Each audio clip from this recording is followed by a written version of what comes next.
کیا کبھی آپ نے سوچا ہے کہ اگر آج دنیا کے تمام لوگ آپ کے چہرے کو دیکھ کر آپ کے بارے میں کوئی فیصلہ کریں تو شاید کوئی آپ کو خوبصورت کہے، کوئی عام، کوئی امیر کہے، کوئی غریب یا پھر کوئی کامیاب کہے۔ لیکن سوچنے کی بات یہ ہے کہ اللہ پاک ہمیں کس نظر سے دیکھتے ہیں۔ السلام علیکم ورحمۃ اللہ وبرکاتہ۔ عزیز دوستو، کیا آپ جانتے ہیں کہ اللہ تعالیٰ انسان کی خوبصورتی، دولت، لباس یا ظاہری شکل کو نہیں دیکھتے، بلکہ وہ تو ہمارے دلوں کو دیکھتے ہیں۔ ایک ایسا دل جو لوگوں کے لیے نرم ہو، اللہ پاک کے سامنے جھکا ہوا ہو، گناہ کے بعد توبہ کرنے والا ہو اور ہر حال میں اپنے رب کو یاد کرنے والا ہو۔ یہی وہ دل ہے جو اللہ تعالیٰ کو سب سے زیادہ پسند ہے۔ اور آج کی اس مختصر سی ویڈیو میں ہم جانیں گے کہ اللہ تعالیٰ کے نزدیک سب سے خوبصورت دل کون سا ہے اور ہم اپنے دل کو کس طرح خوبصورت بنا سکتے ہیں۔ عزیز دوستو، اللہ تعالیٰ نے قرآن پاک میں انسان کی اصل قدر و قیمت اس کے دل اور اعمال سے بیان فرمائی ہے۔ دنیا میں لوگ انسان کو اس کے چہرے، لباس، مال و دولت، عہدے اور شہرت سے پہچانتے ہیں، لیکن اللہ تعالیٰ انسان کے ظاہر کو نہیں بلکہ اس کے دل کے حال کو جانتا ہے۔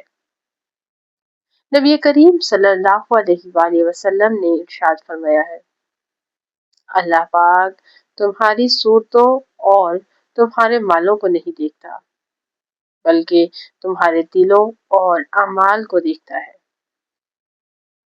یہاں یہ خوبصورت حدیث ہمیں بتاتی ہے کہ اللہ تعالیٰ کے نزدیک اصل خوبصورتی دل کی خوبصورتی ہے۔ اب ہم بات کرتے ہیں کہ کون کون سے ایسے اوصاف ہیں جو کہ اللہ تعالیٰ کو پسند ہے۔ سب سے پہلے ہے صاف اور پاک دل۔ عزیز دوستو، اللہ تعالیٰ کے نزدیک سب سے خوبصورت دل وہ ہے جو حسد، تکبر، نفرت اور بغض سے پاک ہو۔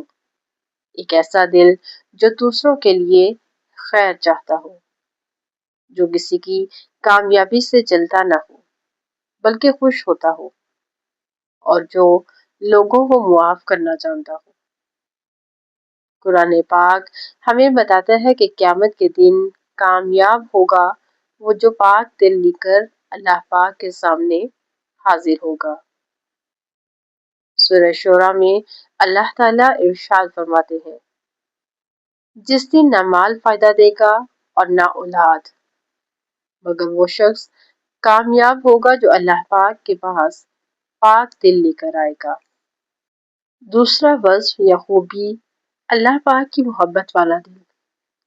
خوبصورت دل وہ ہے جس میں اللہ پاک کی محبت سب سے زیادہ ہو۔ ایسا شخص دنیا کی چیزوں کو استعمال کرتا ہے لیکن اپنے دل کو ان کا غلام نہیں بناتا۔ وہ جو خوشی میں اللہ پاک کو کبھی نہیں بھولتا اور ہر طرح کی مشکل میں اللہ پاک سے دور نہیں ہوتا۔ وہ جانتا ہے کہ اصل سکون صرف اور صرف اللہ پاک کی یاد میں ہے۔ اور ان لوگوں کے بارے میں اللہ پاک نے سورہ رات میں ارشاد فرمایا ہے، خبردار، اللہ پاک کے ذکر ہی سے دلوں کو اطمینان ملتا ہے۔ تیسرا وصف ہے عاجزی والا دل۔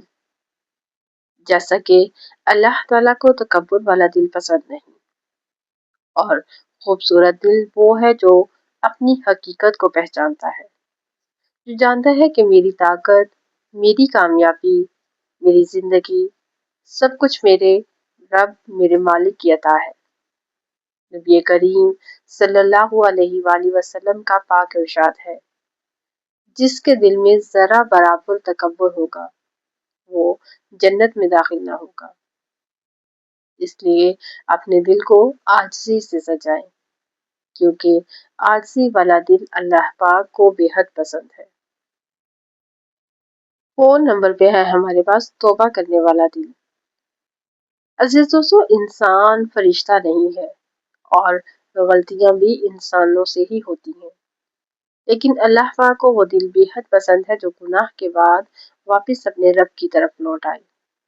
ایک مومن کا دل گناہ پر خوش نہیں ہوتا بلکہ نادم ہوتا ہے، اور اللہ پاک قرآن پاک سورہ بقرہ میں ارشاد فرماتے ہیں، بے شک اللہ پاک توبہ کرنے والوں سے محبت کرتا ہے۔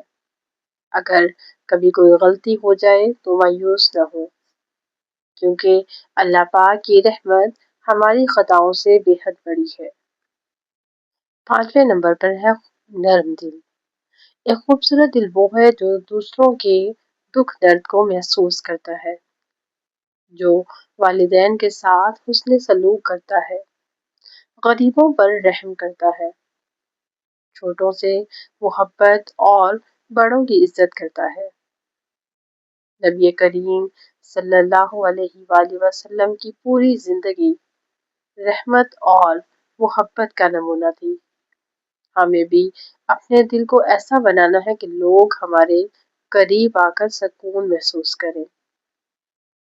عزیز دوستو، دنیا کی خوبصورتی ایک دن ختم ہو جائے گی، لیکن دل کی خوبصورتی تو سدا باقی رہے گی۔ اپنے دل کو حسد سے پاک کریں، تکبر سے بچائیں اور اللہ تعالیٰ کی محبت سے بھر دیں۔